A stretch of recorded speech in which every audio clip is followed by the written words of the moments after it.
to the Inno Talk podcast. We'll no topic is off limits. Now here's your host, my daddy, and Roy the Soul.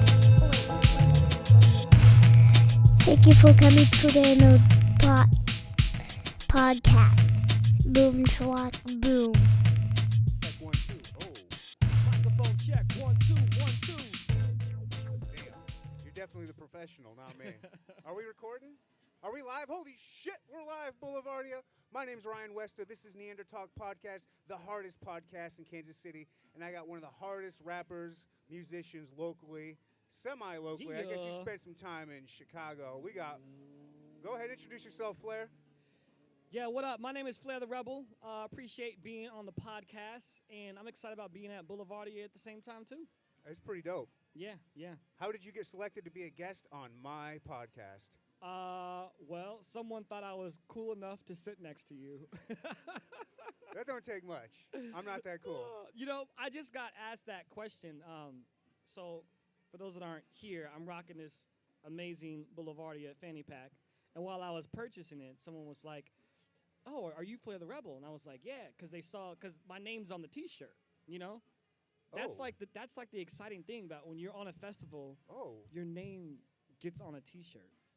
And so she had asked me, how did I get on Boulevardia? And that was an interesting question because it was like, well, I did not apply. You know what I'm saying? I was just like, well, I did my thing in the scene for a while. I had a couple badass shows.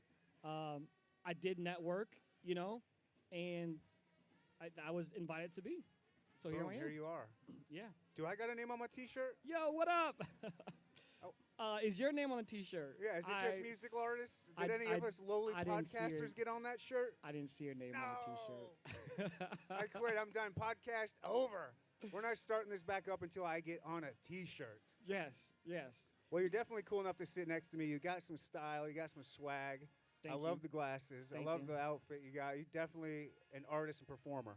I appreciate that, man. You got some swagger yourself. I'm trying. I'm 43 and single. Sliding these DMs, ladies. Holla at your boy. All right. How about you, Flair? You got a lady, or you? He put it out there. I do. I got a ring on it. Oh, he's got a ring. But you know what? You want to know the cool thing is my wife is the bass player in my band. Dang. That's dangerous. Yeah. Shout out to Lauren Williams. Dangerous. She's a badass bass player. She also plays hockey. Stand-up Hockey? bass and electric bass. She's way cooler than me, man. She's not from here then, yeah? She's not. I was gonna say, you're not going to find, let alone any dudes playing hockey around here, finding a girl that would play hockey. Right. She hails from the D.C., Maryland area. We met in Chicago, Chi-Town. You mentioned I was up there for a while. And, she's a big hockey advocate. Got me into it. I'm a big hockey fan, too, now. So more than just, Royals and Chiefs for me. I'm also repping the Capitals. The Caps? Yeah. All right. I was born and raised in Michigan, so Okay. let's go Red Wings. Yeah. Hockey Town, That's a classic team right there. the original six. Right. Unlike what just happened in the Stanley Cup, you got a Florida team and a Vegas team. Like, I don't even know what that's about. All right, the hottest places in North America playing for the Stanley Cup. It's Right. pretty wild. And, Right. Vegas got it. They got it, But, that's got to be an amazing place to win a championship because then you just party in Vegas right afterwards. I was there for their the series before against Dallas. Yeah. So the series right before the championship game, I was out there. It was also the same time during the Heat, so I made a little bit of money betting the Heat Nice. and betting Vegas. Yeah. That's the thing is Miami got bumped. They both teams, Heat and the Florida Panthers, went to the championship and got knocked out. But, I don't care because my Chiefs are still champions. Hey, the Chiefs guy. You got to be a Chiefs guy, I guess. Of course. If you're from here. All right, so let me get this straight. I know very little about you. So you are from Kansas City and then moved to Chicago? Yeah, I grew up in Kansas City. I moved to Chicago after high school. I went through Kansas City Public Schools, first grade through 12th. Graduated from Lincoln College Prep. Went to Chi-Town for college, Columbia College, Chicago. Fell in love with it, stayed up there. The music really popped off I mean, it started in Kansas City. That's the thing about it. Did your music start in Kansas Yeah, City? the music started Okay. in Kansas City. So I've always been Flair the Rebel, but my former band was called Anti Crew. And so we got notoriety in high school for being just young, underage cats that were Look still at this. rocking. You can take it off, be a little more comfortable. venues. There we go. There Yeah, we go. Why didn't yeah. anybody tell us? There we go. That's better. Oh, it just got real. My neck was hurting, cranking, looking at you. Sorry to mean to cut you off. Go on with your.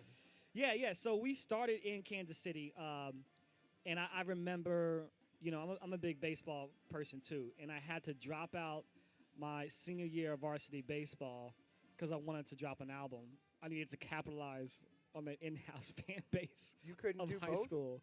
Okay, the reason why I couldn't do both is during practice, I'd be, calling out for the ball, doing this, doing that, and I would get home and my voice would be shot, and then I couldn't record. So it was like one or the other. And the funny thing is, at the time, I had gotten the newspaper KC Star for performing at the Hurricane, which then became the Riot Room, which is now R.I.P.. Tin Roof. And we got shout outs for being like this underage group that was performing at the Hurricane. We couldn't even stay there after our show. Oh, you guys were kids doing this. Yeah, we were kids doing this. And the same time, a couple of my high school friends got in the paper for just being amazing baseball players. And I was like, I'm in the paper for music, for rapping, not baseball. I think that's a sign. What's harder to make it in, baseball or rap? Ask Nelly, because he got invited to do both, right? Yeah, but he just did like some celebrity games, right? No, I hear that he was actually being like looked at. No. That's what Nelly? somebody told me. Yeah, I really think that's true. I don't. Man, I'm going to check my sources on that. All right, I don't, we're on a there's no way. podcast. We don't be giving out fake news. That's Check all the my sources. podcast is fake news. So. Listen, somebody check that. Hit up the podcast and let us know if that is true or not. But for the record, I would say it's probably more difficult to be a Major League Baseball player. I mean, I guess you have to kind of be born with it. Competition is probably the same though. Might be harder as far as like how many people are entering, like playing in that arena. Yeah, I mean, it probably is But comparable. damn, there's a lot of rappers, But- especially here in Kansas City. I bet you right now I could throw my wallet and probably hit 3 different rappers. Yeah, I just think the difference is, I mean, age is still relevant in music, but you could still have longevity Age, after, huh? 30, after late 20s. You know what I'm saying? I feel like with sports, there's a very like specific time you have to capitalize on. I don't think that's the same with music. No, you're right about that. There is a window you got to capitalize on. Your young 20s. Yeah, Up until I guess they say kind of 30. yeah. You kind of start Yeah. breaking down. But let's not get it twisted. Like, there's a lot of athletes that try to rap, try to do the other music thing, and Yeah. most of them are not good. Shaquille O'Neal. Let's go Diesel. Listen, it's not like I was ever a fan of his music, but I think he's one of the better ones. Like, I honestly Okay. think he's probably one of the better ones.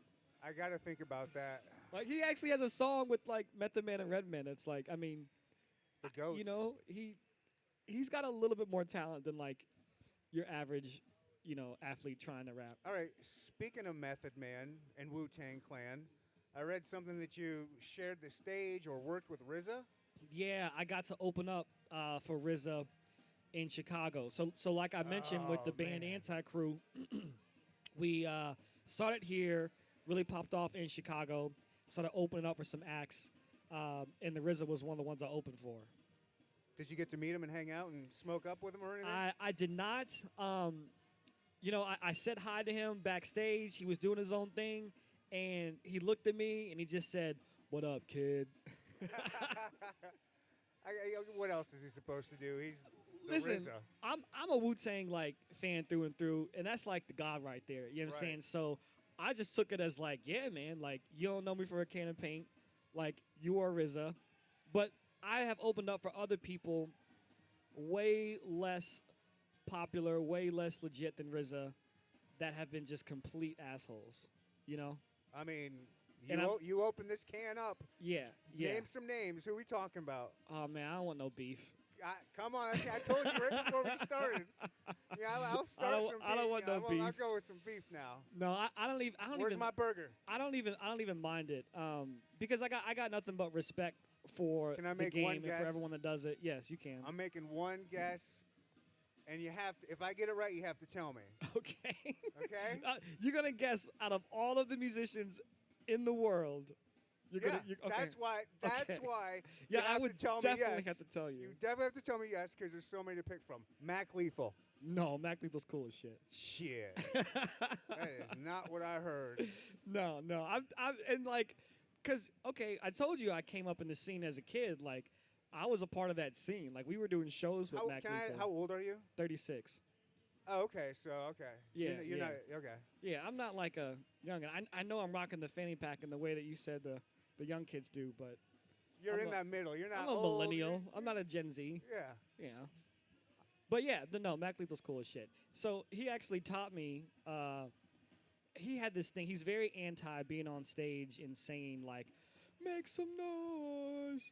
You know, he was like, you're on stage, you make the noise. And the crowd feeds off of that. I respected that. All right.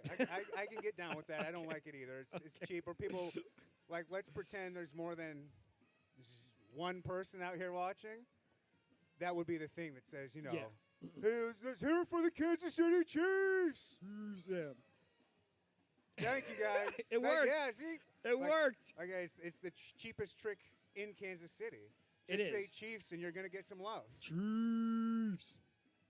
It's a beautiful so thing. I understand where he's coming from with that. Just He is. why get cheap He is. cheap yeah. claps, all that stuff. But anyway, so I'm not gonna put the person's name on blast, but I'll describe the situation. You know? All right, that's cool. So I was backstage at Reggie's in Chicago, and that was a venue that was not too far from Columbia College, Chicago, and we were the opening band, and obviously we're performing, so we have a backstage pass, right? And so we opened and we killed it. Like, I'm just being honest. Like, it was a really, really dope show. Nice. And I was excited to meet these cats. And so I walk up there. Which cats and were you excited see, to meet? You trying to catch me. And I extended my hand. And first of all, like, he looked at security, not even me, and was like, what are they doing back here? Whoa. Like, I don't know. I'm opening for you. And I extended my hand just to say what up. And he gave me the most, like, limp handshake. It just, like, it was like more of a swat than, like, a handshake. And I was like, fuck this. I like the move. I think I'm going to start using it.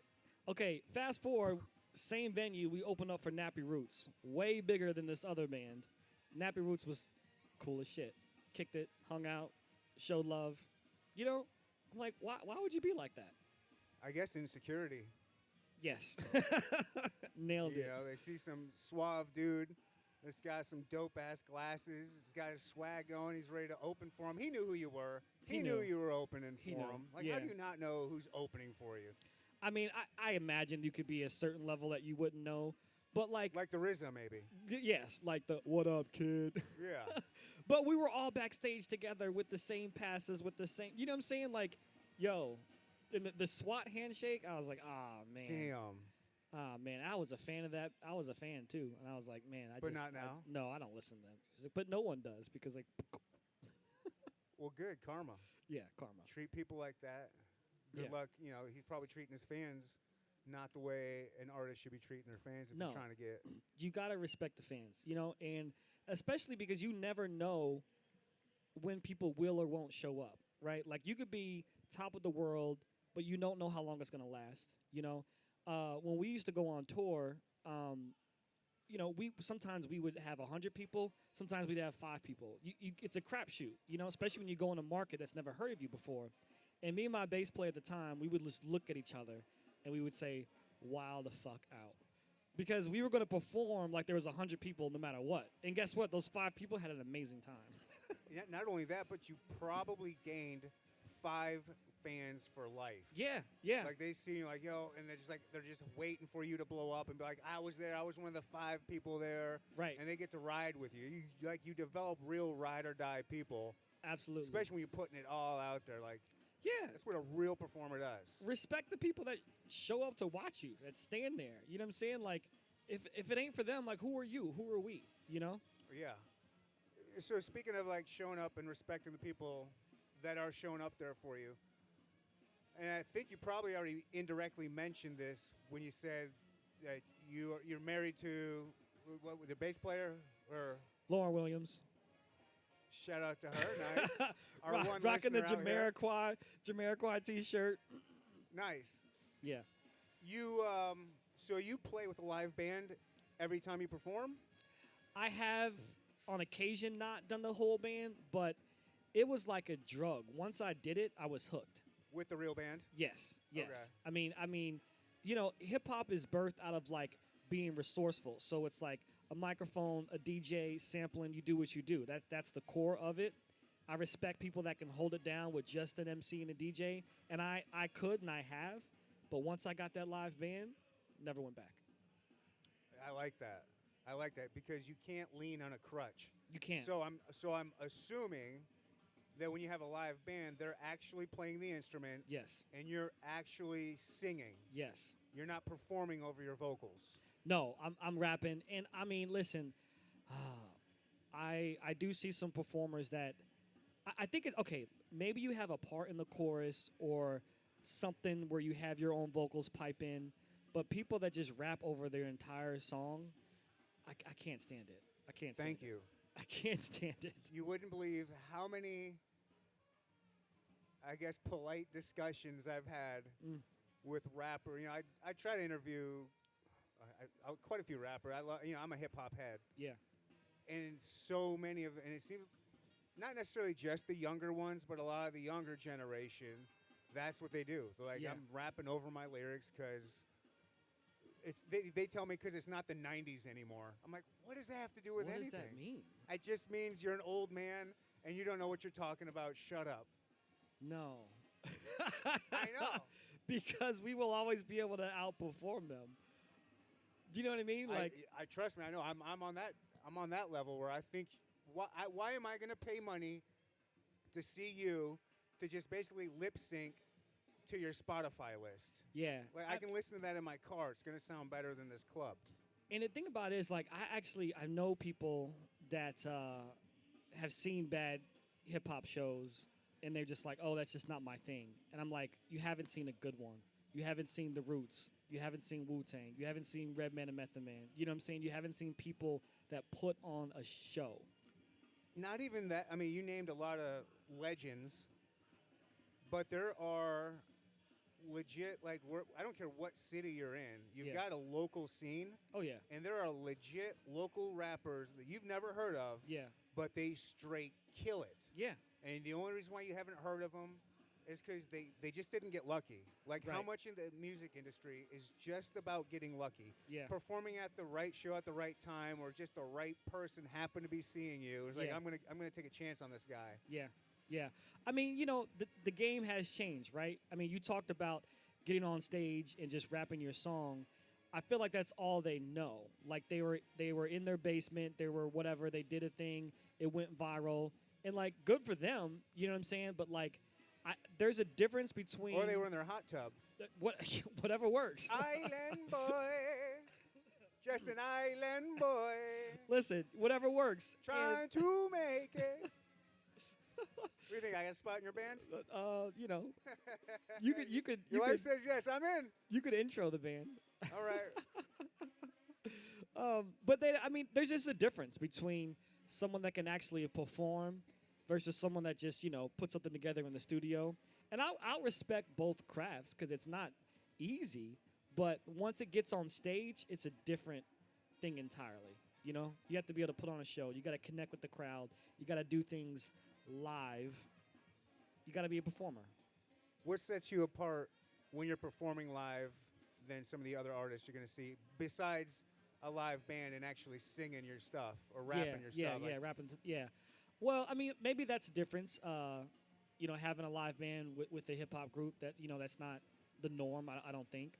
But we tend to go back and forth between songs that have a powerful meaning, on the conscious or political tip, and then now we're just gonna party.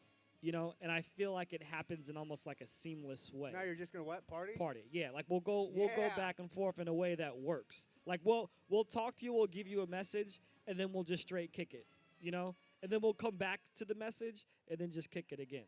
And I feel like it kind of blends. It's a real roller coaster of emotions there. Yes. I'm getting angry and partying all at the same time. No, I mean, well, for 1 second, we're talking about, you know, just being on a patio and drinking rosé all day, and I like and, that song. and then we're talking about the intersectionality of gun violence. Child's Play. Yeah. So we're all over the map, but I think in a way that takes people on a journey, and hopefully doesn't isolate people. But I think it brings people in to have a good time, even though we have a message. I can see how this day and age it could definitely isolate some people. I mean, listen, it will. But that's not It a bad will. thing necessarily. You're just No. weeding out the people that aren't going to like your shit anyways. Right. I mean, I once had someone be like, "Oh, you shouldn't say like the political stuff because you'll like lose some fans," and I was like, maybe I wasn't after those fans. Exactly. You might not want the NRA toting, No, I actually card don't. toting guy No. buying your stuff. No. I don't want you. I mean, I want the blue-haired liberal. if they did buy it, I'd be like, okay, maybe now we can have a conversation, right? Because There you go. I'm also not like, I mean, when it comes to my show, I'm probably preaching to the choir for the most part. But in life, you need to actually find some connectivity. You need to build some bridges. Some people you got to cut off. Like that's just the way it is. But yeah, I don't know. If someone picked up my music, was on that other side of the political realm, I'd be like, all right, listen and let's chat. How many chats do you have with those people? Does that ever happen after a show, or maybe not even after a show, but someone that just happened to stumble across your music and listen to the song "Child's Play," and they're like, "Yo, I got a few issues with you. Like maybe it's not that they don't care about you. Maybe it's that they just care more about free speech and the Constitution and their beliefs on that side of the spectrum." Yeah. Does that happen? It's rare. Where it has happened the most is on like social media. You know, I'll make a post. They'll start to understand the lyric of a song, and someone will take the time to DM me, and because that's the thing is like I'll converse. I'm not gonna get on this like troll fest. You know what I'm saying? Like I will just ignore that in a second. But I've had situations where someone that, you know, maybe was a friend of a friend or knew me through some, you know, just sent me a message and like I'll go as far as it goes. Now back in like college, I used to like just fight with people on social media. Oh, yeah. And that was just a waste of time. Yeah. I don't do that anymore. That's Facebook. That's all Facebook's for. Yeah. That's Don't do probably that where it anymore. all happened too, wasn't it? Yes. Yeah. Facebook is so toxic. So toxic. I love it and hate it at the same time. Yeah. I don't know if I would be on social media if not for my music. If I'm just being real with you. I hear you. Yeah. I'm the same way. If it wasn't for this stupid podcast and Yeah. trying to grow it that way. Right. Hey man, it's not stupid. I like it. You know what I mean. Yeah. I appreciate you. So, as far as like I was saying earlier, it's hard to get in the rap game, the music game in general. Other than social media, or is it primarily social media? Like, what do you do as an artist to get your name out there, to get fans, to get people to buy your music, or just to stream it, or to show up to a show? Like, Yeah. what do you do this day and age? Like, what are you trying to do? Well, I think the main thing is what we talked about is when you put on a show, right? Have people leave with something to talk about. Give them a reason to tell a friend. Give them a reason to come back. Because I often, you know, sometimes might get underestimated. You know, I know I'm over here looking swagged out right now in Boulevardia, but, you know, my day-to-day, I might not always just, like, look like a rapper. You know what I mean? So some people might come to my show and be like, yo, this dude raps? And I'm like, yeah, you know? And so give them something that captivates them to bring them back. I will say it's more than that these days. It is unfortunately social media.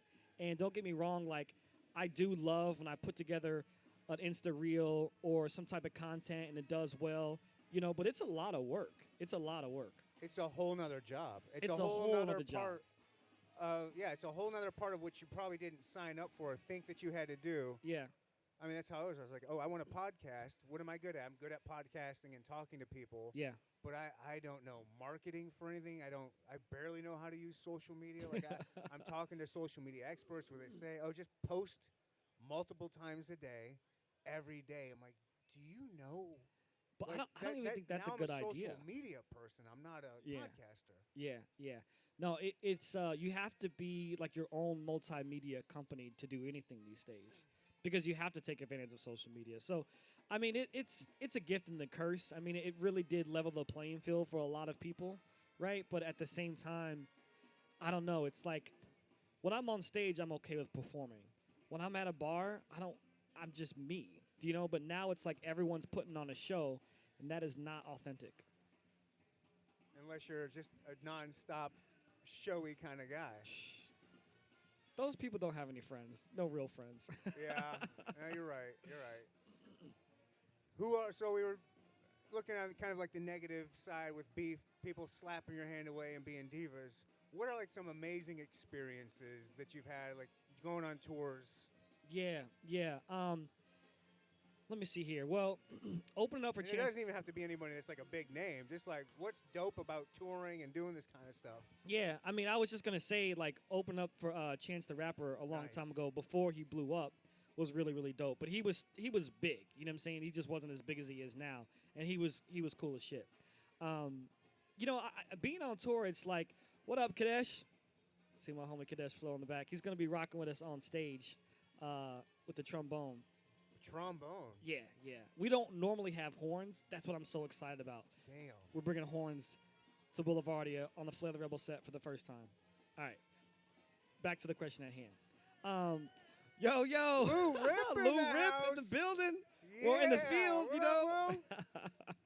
It's love, man. See, these are the cats that I came up in the scene with. I mean, that I know dude got Lou. bar for days. No, Lou. Mokes. Shout out Mokes. Yeah, so Where's Daniel Lucid Flows at? Lucid used to, I mean, yeah, Lucid's the crew. That's the homie, too. That's the homie. That's yeah, the homie. Yeah. So, I mean, being on tour is so much fun. You know, you're connected with people. I love being in new experiences, new environments. I think one of the craziest things is you just never know what's going to happen. We had a show in Flint, Michigan. Oh, Flint, man. Don't drink the water. Yeah. You know what I'm saying? A lot of things still going down with that in Flint. It's really unfortunate and racist, but whatever. We had a show in Flint, Michigan. We didn't expect much of it. No one in Flint knows us. I didn't know anything about Flint, Michigan. Our tour van broke down on the way there, so we were all in a foul mood. The story checks out, everybody. Michigan is full of potholes. We had to get the tow truck, towed us to the venue, and we got to the venue, and the stage was so small we couldn't fit the drummer on it. The drummer just had to be off the stage. And So- drum off stage. Yeah, he just. I mean, it's not like the stage was super elevated, but anyway, so we're just in a foul mood. You know what I'm saying? Car broke down. Venue doesn't look like it can hold us. And then suddenly that place packed, wall to wall, and the people were just thirsty for something fun and exciting. I mean, they were there to have a good time, and so were we. And we rocked out. And I remember, like, I crowd surfed. Like, No. you gotta understand that this isn't a stage that I can jump off of. It was more of I put my hands in the air and they just started picking me up. Wow. You know, and like I mean, Flint, Were you Michigan was performing? amazing. What for was that. it like? Why were you performing while they were carrying you across? You know, or just like. Bah, bah, bah, bah, bah, bah, bah. I don't think so. I can't remember for sure, but Yeah, like all right. From now on, you did. yeah. Whenever From they now, asked you that, like, okay. oh yeah. From now on, I was yes. spitting mad bars. I was crowd surfing and still going hard. Yeah, and the bar was so close to the stage. The owner was just like feeding us like shots and tall boys the whole time. And it's rare that I perform with anything. I usually don't drink until after the show. That was a different experience though. Are you performing here at Boulevard? Oh yeah, when are you performing here? So we are performing Saturday, 5:45, the Quirk Terrace stage. Nice. Yeah, so we're on tomorrow. I'll be here. Hell yeah, man. 3. I think 4 to. I don't know. I have a podcast tomorrow at 4 or 5. Well, But either way, I should be able to make it. fit us in. We're kind of off in the cut. So the fountain stage is there, and then you go up the stairs and to the left. Then we got this little party zone over there. Right. Okay, so you don't know how you got booked as a guest on the best podcast in Kansas City, Neander Okay. Talk podcast. Okay. But how did you get booked to perform here? Yeah, I mean they reached out. So Chris Harrigan, he does so much for the music scene, booking really dope shows, connecting with artists. He's the one that reached out, and we said yes. And I think Chris knew who we were. We've been doing our thing in the scene for a while. We had a really dope show at Nighthawk, which he helped book. I think he saw us hold it down there. Center Cut Records and Patrick Sprahe, I believe they kind of like vouched for us last year or early on. And little by little, it took us a minute to get here, but we're here. I used to come to Boulevardia as a fan. I'm still here coming as a fan. But it's really a privilege and an honor to be here as a performing artist, too. I bet. I'm super honored to be here for the podcast stage. Yeah. Yeah, I can imagine how, just because like we said earlier, there's a million rappers in Kansas City, and they get chosen because of your skill and people seeing you to come out here and be able to perform. That's got to be pretty. That means a lot, and you got to respect it. You got to respect the people that respect you. And Boulevard, when I think of Kansas City and beer, it's always Boulevard. Yeah. And that's to the have thing. that behind you. That's Right. pretty sweet. I mean, Boulevard's been holding down the scene for so long, and this really is like a beer city. I mean, I know it's a barbecue town, you know what I'm saying, but like You got to wash that barbecue down with It's a beer something. city, because if you got Boulevard, but then you have so many other ones. One of my favorites is you ever get down to Brewery Imperial in the Oh, yeah. Crossroads? Oh, yeah. The biscuit that they got there is amazing. The biscuit, I get their chicken. Yeah. Casual Animal, that's like one of the dopest vibes, But listen, man, Boulevard, we're on the Quirk stage. I'm drinking a wheat right now. Space Camper is probably my favorite beer. I just crushed a couple Space Campers. I need another one. Okay, you're feeling it then. Oh, I Well, would it's say not I'm like feeling a it. Tank 7. I mean, it's still up there, but it's not. I'm not. Look, you're not talking to a drinking rookie here. All right, Got you. I get down. got you. Okay, all right. I'm just My warming up. bad. I need a couple more to even get the tingles. There's little tingles. I need them. Yeah. Need a couple of shots, but these were free. These were free. That's what happens when you have a podcast. You get drink tickets. Yeah, that's right. Is that why you did this? Is that why you're on you started a podcast for the drink tickets? I'm not going to say no. Okay. It's a big part of it. That, and I knew we were going to have a crowd like this. Yes, all these amazing people. Shout out to all you guys out there that showed up. Yeah. Look at them all. This guy up front. What up? This guy in the back. Start Yeah, waving there at we people. go. Hey, Yeah. rocking the purple There, Charlie he's Hustle popping shirt. dead center. Yeah, man. Oh, you must be waiting to do the podcast next. Are you the next guest? Yeah, he's the next one to go. He said no. He's just hanging out. He's just hanging out. Well, I mean, I wish you would have been here 40 minutes earlier. Well, I don't know how long I we've don't been know. on. How but long we been going? Feels about 5 minutes. the- That's only what- 25. He asked what the podcast is about. I'm gonna let you drop that. What my science. podcast is about in general, I'm the Joe Rogan of Kansas City. I've got scientists on, rappers on, comics on, chefs on, local celebrities. Yeah, you name it, I don't know, I have over 200 episodes. Whatever you're into, I got an episode for you. I guarantee it. Huh? Golf? Fuck, you got me. You got me. I don't even have Frisbee golf. There's some crazy Here. things going on with golf. The Saudis just like bought the PGA Tour or something like that. I don't know. Yeah, did you pay attention to that shit? So like just a few months not ago, really. a Not- few I months mean- ago, the Saudis created the Live Tour, The Live Tour. and they're paying millions of dollars to these people. Just we're buying all the talent we can, and then certain people are like, like Mhm. nah, fuck that. We Mhm. know what you guys did to 9/11. Yeah, You guys, and killing then the reporters. PGA boss, whoever's like the commissioner of that, basically was like, yeah, if you go over there, you're supporting terrorism and Saudi Arabia. Right. So don't go there. And so Right. people are like, all right, we won't. Cut to 4 or 5 months later, the same guy was like, oh yeah, we're taking their money and we're joining them. Yeah. The hypocrisy. The Like hypocrisy. just selling your soul. I mean, but it's like scary. Like, could someone just buy the NBA? Yeah. and Oh, just yeah. do what they want with it? Well, you know? they bought, I think they just bought the WWE also, right? Really? I believe so. See, he asked us to talk about golf, And it happened. We turned to wrestling, and we talked about golf. How was I pretty right? I Yeah. had my facts mostly. I'm close enough. I don't have my guy here to Google it for me on the fly. Well, you said that, there's fake news on this podcast occasionally, so.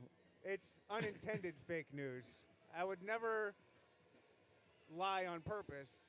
I don't make stuff up. I just tell you what I think is real or what I think I know. But I could be wrong. Right, yeah, sure. You could be wrong. I could be wrong. This guy guy could be wrong. Although I feel like he's always that guy's right. not wrong. That guy, he knows what's up. He looks like a golfer. Looks like a scratch golfer. Are you? So you were a baseball guy. Yes. You're a golf. No, I got talked into doing like a, what do you call it, scramble or something? Yeah. Yeah, I was not, it was a team of 4. I was the 3rd worst, so at least I wasn't the worst. I went to Top Golf the day before, and they were like, what are your goals? And I said, I just want to show up and look like it's not my first time. And I was successful at that, but that was the first and maybe last time that I would be on the green or whatever it is. Golf, it's the hardest game in the world. Nobody's good at golf. No. You spend a ton of money and time on it. I don't know. Is this guy good at golf? No. Nobody's good at golf. Oh, he said he's better than me. Shots fired. I mean, he might be. Can you break 100? Can you break 100? We were just talking about how I was the 3rd worst, but it was a team of 4, so I just didn't get in last place. Yeah, it was a scramble. He's a scramble guy. Now I'm a scramble guy. Scramble, yeah, you're the scramble guy. Man, they're getting like intense. They'll kick your ass in golf. Oh, you guys, hear me? That's fine. That's fine. And I was going to talk shit like I think we could just kick their ass, but even that, I don't think so. Look at those guys. They'll fuck us up. Yeah. I'm scared. I don't know. I don't know. Security. We got some dangerous golfers here. Yes. The golf crew is here. There goes the town. There goes the neighborhood. Is real. Oh, no. We appreciate it. A big Flair the Rebel fan, are you? No, he doesn't. No, he's not. Yeah. He's like, where is this Flair the Rebel you say? Are you going to be here tomorrow? Are any of you all going to be here tomorrow? You got to golf tomorrow. Of course you do. Of course. A scramble. Of course. Okay. A 2-man scramble, is that a thing? I think they just call that best shot or something. Well, like I'm that. inviting you tomorrow. I mean, probably costs you $55, but you're invited. I bet somebody could give you a free ticket. Wink, wink. All right. You wanted to come and see, but you got to see Flair the Rebel. Yeah. 5:45 tomorrow. Yeah. Yes, it is. Yeah. It is a live hip hop band, live instrumentation. No. Woo! The legend. We did go to WWE. We're talking to. Okay, so you're talking about like, can you believe that they bought them?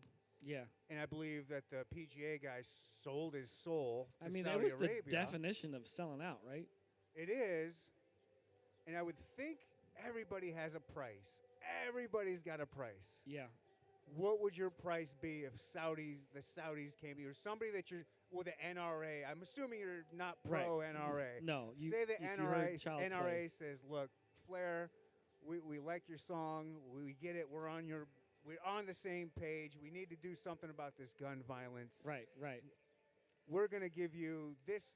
What amount of money would it take for the NRA to buy you?" Listen, every body has a price, but the soul is priceless. Sell that soul, son. So it ain't happening.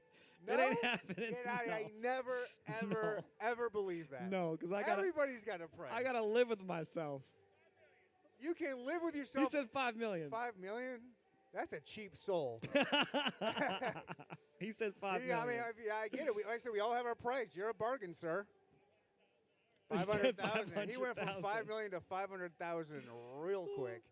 What do you have to pay for that you need that little? No, I couldn't do it, man. I mean, I know it's easy to say now because no one has offered me $5 to $10 million, but no, I wouldn't do it. Again, only 5 to 10. I mean, if you're selling your soul, aim high, like $1 billion, like penthouse wherever you want. You got a giant yacht. You got private jets. Like, sell your soul. Okay. I got it. I got it. I have my answer. Okay. All right. Now, if we can look at how much the NRA is worth, right? Oh. Extrapolate by how much they bring in annually times 10, then I would have enough money to just shut them down. I'll do it. Damn, that's a good answer. Math. That's a good answer. Math always wins. Math Science always wins. wins. I play 5:45 tomorrow. I know. It's during your scramble when you're playing golf. Here, can I give you something? Can I give you my card and then you can scan this and listen to my music? Oh, look at that. Absolutely. And there's mine, just to follow my podcast. You don't ever have to listen to it. Just follow it and give me that download number. I just want followers. I don't care. It unfortunately matters. Yeah. You'll like it. What's your name? I'm Jesse. Jesse, I'm Jeff. Nice to meet you. Nice to meet you, Jesse. Enjoy your golf game. Enjoy your beer. Everybody is. That's where the whole point is. Like, I believe everybody is bad at golf. Yeah. Yeah. Yeah. I was a Frisbee golfer. I took it way too seriously.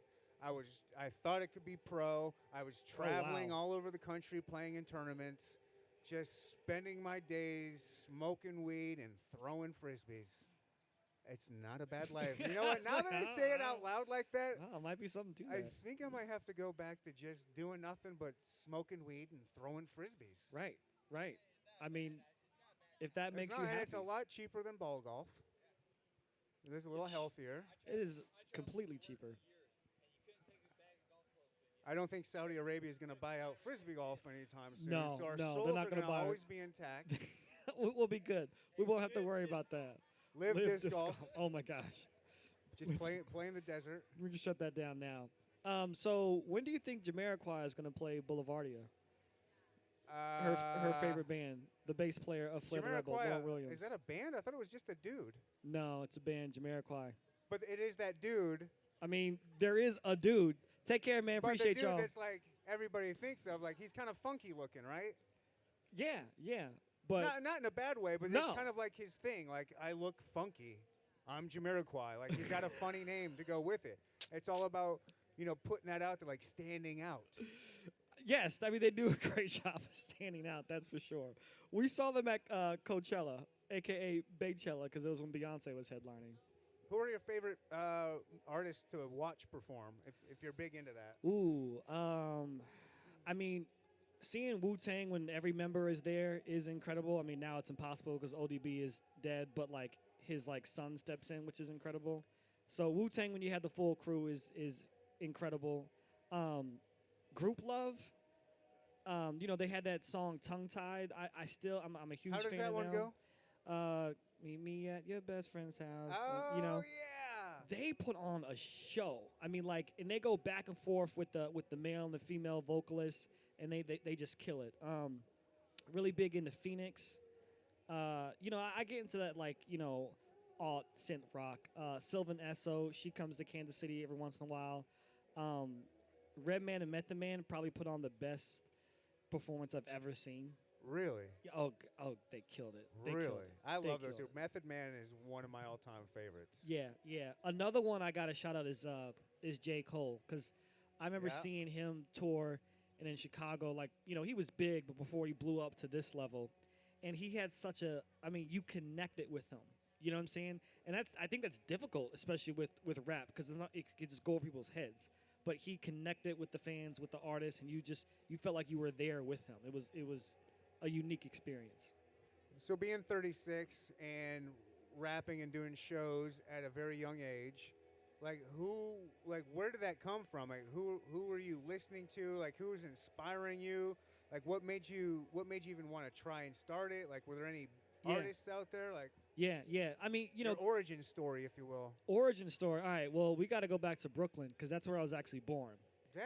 Yeah. So where Brooklyn at? Where Brooklyn at? Book. So yeah, I was born in Brooklyn, and but I was raised in Kansas City, and I moved to Kansas City when I was like 3 years old. Right. So all I've really known is Kansas City. but I had two older brothers. Obviously, my mom, my dad, and it was like being raised in Kansas City by a family of New Yorkers. And so I didn't say pop, I said soda. I didn't say tennis shoes, I said sneakers. You know what I'm saying? And New York hip hop was just the core of everything that I was, right?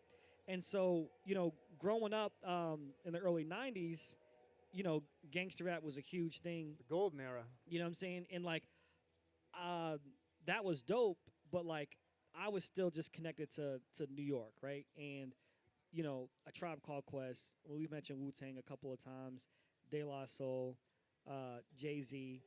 And so moving forward, when I got to the time where I was like buying my own albums, the most influential was probably Common, Mos Def, Talib Kweli, Pharoah Monch, and then Atmosphere. Hailing from Minneapolis, different from all the other cats that I just named, but those were my. How did you fall into that? Atmosphere, man. Somebody That's made just so random. Yeah, somebody made me burn me like a mix CD. Oh, sure. That's how it happened back then. Yeah, that's how it happened back then. Yeah, That's how you found new music. A Yeah. friend through a friend, or Right. you found a cassette or a CD underneath Yep. a seat, And popped it in. there it was, and I listened to this song, and then I went to. Okay, so in KCPS, Kansas Public Schools. Maybe this happens in other places. Where I was at Lincoln, and I failed Spanish class, and so I had to like go to summer school to bring my grade up. Over Spanish class, you had to go to summer school? Yes. Damn, that's dirty, because that's like Yeah. an elective. I mean, You should have to go to and you summer think I'd be school for an fluent? elective. I'm not. I wish I could speak a I second took language. years of Spanish. I speak like 6 words. I just had a cute little Mexican gal that sat Yeah, in front of me, yeah. and I like started flirting with her. Didn't work. No, it did work. Oh, okay, That's why I okay. failed, because she did all the work for me, gave me all the answers. It was great. I got all A's in Spanish. I can say like "Donde está?" Yeah. That's Teléfono. it. Donde está biblioteca? Yeah, exactly. Where's Yeah. the library? See, it's embarrassing because you go to other countries, and then especially the beautiful immigrant population here, they know multiple languages. We don't. You know what I'm saying? It's like, it's not, I don't know. Anyway, I can get into that. I wish I knew Spanish. I didn't learn it, but I failed, had to go to summer school. But then they were like giving you an incentive to go to summer school, so they gave me like a Visa gift card or something. They literally bought. They paid for your. They Yeah. bought your soul. Yeah. So then I went to Sam Goody. That's not around anymore. No. And my whole thing is when I get free money, I spend it on something I wouldn't normally spend it on. Yeah. And so I was like, well, I just heard this, this group Atmosphere, and I got this. I didn't expect to have this money. I'm gonna buy this album. It was God Loves Ugly, and I was just enthralled. I mean, just the lyricism. I mean, and that was like, emo backpack rap. And I think emo rap is like a whole different thing now, but. Yeah. You know what I'm saying? It was poetry. It just connected me, and so I don't know. Been following him for a minute. What would I every time I say that you're a rapper or call you a rapper, something part of my brain is like, is that correct? Because you do rap, you do some rapping, but then Yeah. you're also with a live band. Yeah. And when I'm listening to your music, it doesn't scream rap to me. Yeah. It's different, not in a bad way. It's got a different vibe. It's a vibe. Sure. Like your music is definitely a vibe. Yeah. I mean, I like to refer to myself as an MC. I think most hip hop heads, that's a different level, than just a rapper. But I don't know. I think it depends on what your definition of rap is. Back in the day, I used to be very like, this is like real hip hop and this is not. I'm no longer like that. Rap and hip hop is a very broad term, I believe. Right. And at the end of the day, like technically, yes, I rap.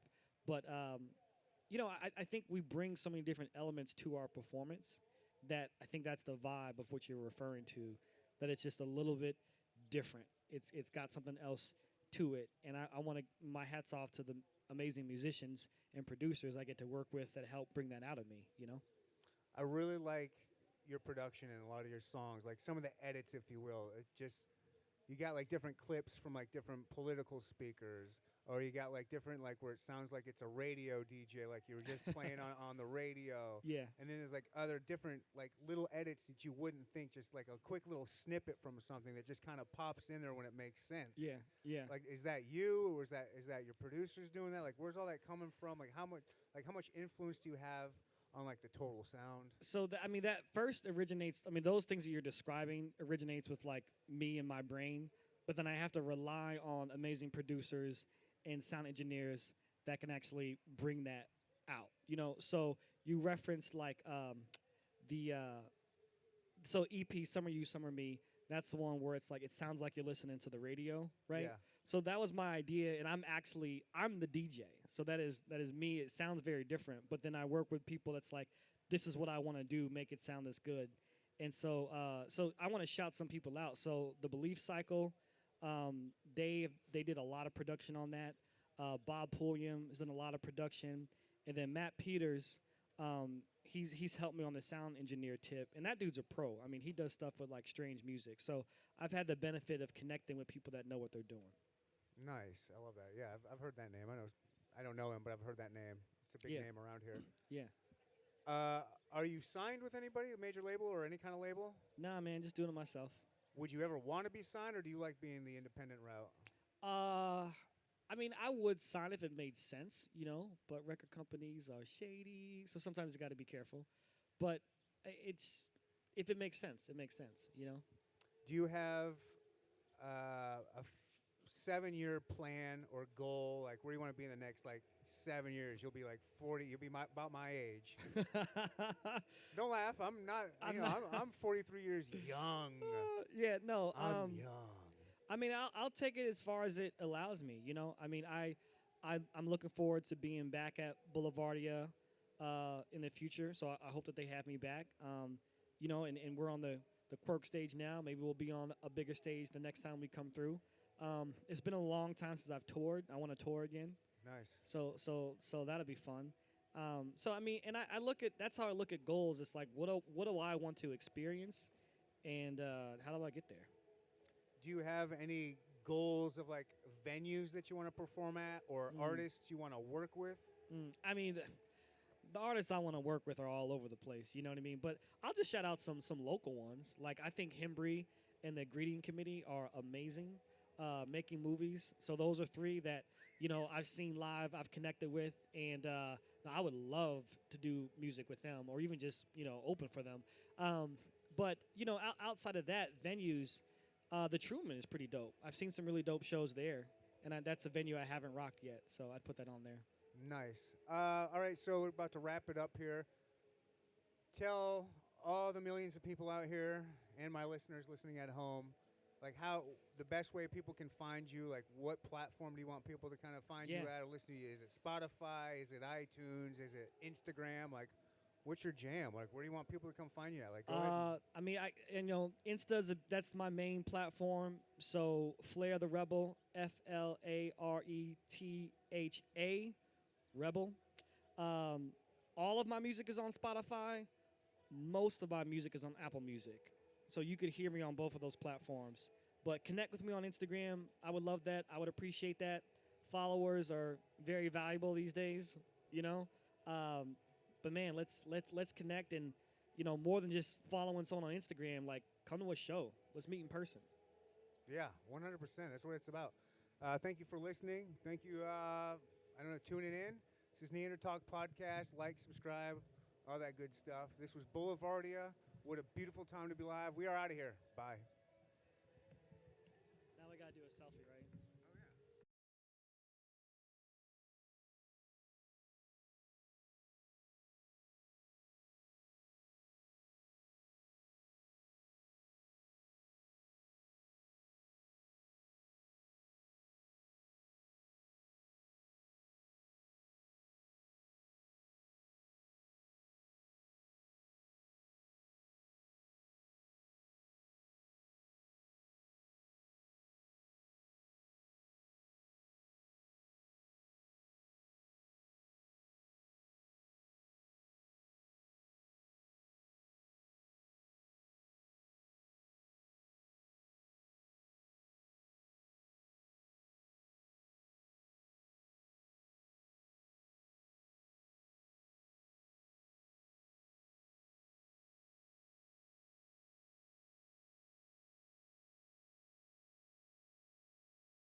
Leave me the fuck alone. Neanderthal, hardest podcast in the world, you stupid ass bitch.